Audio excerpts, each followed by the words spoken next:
Polisi masih selidiki penyebab kasus bocah tenggelam di Bandar Lampung.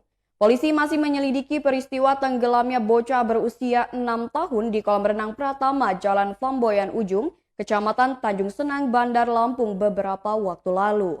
Kapolsek Tanjung Senang, Ibda Roslali mengatakan, pihaknya dalam waktu dekat akan menggelar perkara penetapan tersangka.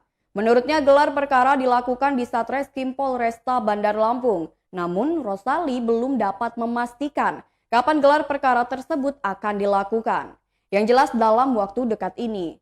Namun Roslali membantah dugaan ketiadaan penjaga atau lifeguard saat peristiwa itu terjadi. Menurutnya ada seorang lifeguard kolam renang yang berada di lokasi kejadian saat itu. Kepastian itu berdasarkan penyidikan Polsek Tanjung Senang yang membuat BAP perkara tersebut. Roslali menambahkan seharusnya yang mengawasi anak-anak berenang di kolam adalah orang tuanya masing-masing. Menurutnya hal itu juga sudah disetujui oleh pihak sekolah.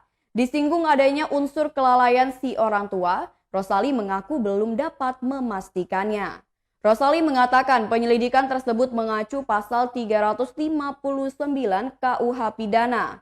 Pasal itu menyebutkan seseorang yang karena kelalaiannya menyebabkan orang lain meninggal dunia dapat dikenakan ancaman pidana penjara paling lama 5 tahun atau pidana kurungan paling lama 1 tahun. Menurut Roslali, pihak keluarga korban telah menerima musibah itu sebagai musibah dan tidak menuntut pihak